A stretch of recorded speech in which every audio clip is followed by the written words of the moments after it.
you look at me and you're like, oh, she's just an only girl. Like, it just proves I marketed myself so well, and I shoved the fact that I was doing only so far down people's fucking throats. Like, I actually know who that is. Who?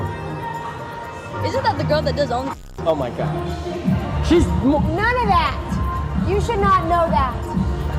All that? None of that. Imagine waking up one morning and realizing the entire internet knows you only for one thing, and it's the last thing you ever want kids repeating out loud. Yeah, welcome to the Camila Araujo chaos era, where a marketing masterpiece turned into one of the biggest internet backfires of the year. Camila Araujo went from genius marketer to accidental villain. Her OF empire exploded, and it might all come crashing down. Camila Araujo didn't just promote her OF, she bulldozed the internet with it. She plastered TikTok, YouTube Shorts, and every possible feed with hyper-edited clips, neon effects, zooms, sparkly subtitles, basically the same formula used in kids' content, except the ending led you somewhere very adult. And yeah, shocker, kids ended up recognizing her. That became painfully clear during her Twitch stream with Neon, where she casually talked about her income, only for random kids to pull up and say, "Oh my god, aren't you that OF girl?" Like, I actually know who that is. who? Isn't that the girl that does only? Oh my gosh. She's None of that. You should not know that. All that? None of that. how the fuck? Where are your parents? You should be watching Blippi. None of that. Yeah. What do you think I am? I don't fucking know. Too fucking young. What are you talking about? You're done. Brother, you're too young to be a gooter. You're done. You're done. You're done. Bye. Nice to meet you. Okay. Thank you so much. Who are parenting these children? That's crazy. We'll ignore it. All right, let's move on.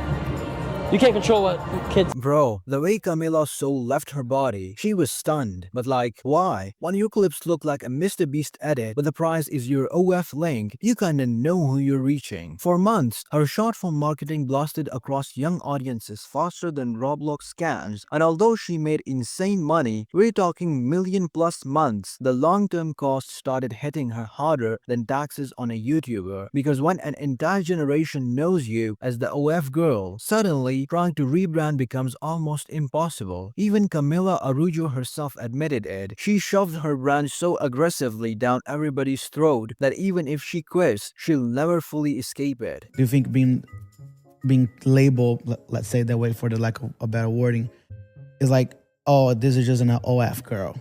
Do you see that it's kind of like Does it bother negative? me? Yeah. Does that bother you a lot or no? No, because in my opinion, like, the fact that you look at me and you're like, oh, she's just an only girl. Like, it just proves I marketed myself so well, and I shoved the fact that I was doing only so far down people's fucking throats that Like I literally made me sometimes, more. but yeah, that's good. Like, that's a strategy. You know what I'm saying? Like, there's so many women that have an OnlyFans. I've said this before. Like, there's so many women that have an OnlyFans account and they do crazy shit on there, but no one knows they have it because they don't put themselves. Imagine trying to become a motivational speaker and some kid in the crowd yells your OF username. Back it up, we're done here. She says she wants to be a positive influence, but this is the same person who involved her brother and family in promoting content meant for adults. So I made it my entire purpose. Like, bro, I'm going to make the most possible money I can on OnlyFans and then dip.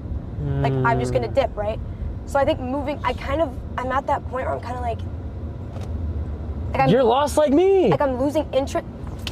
I'm losing interest in that run. Like, I'm losing interest in like chasing that high. You don't care know about what I'm making saying? the most money No, now. like, I think it's the same thing. Like, I want to be able to have an impact on people. I want to be able to, for example, you could teach someone how to be a good streamer. Now the guilt, the backlash, and the massive reach to underage audiences are catching up. Even on podcasts, she admits she wants out, wants a mic drop moment, but can't walk away. Why? Simple. Money, lifestyle, comfort, the same trap countless influencers fall into. She bought the mansion, the cars, the jewelry, and now quitting the very thing that paid for it all would feel like throwing away millions still on the table. I guess the question I'm ultimately curious about is like, what does the end of the road look like for you? Do you know yet in I terms do. of the OF? I do. Are you comfortable sharing? No. Is it complicated or part of a big plan? It's complicated and yeah. It should be a big moment. It should be a big mic drop moment. It will be. When I pull the plug, like, 100% will I be. see. It's basically a toxic relationship with a paycheck. She doesn't love it, but she's attached. And until her heart checks out, she's stuck. Watch this video next and don't forget to like and subscribe. Cheers. Good game.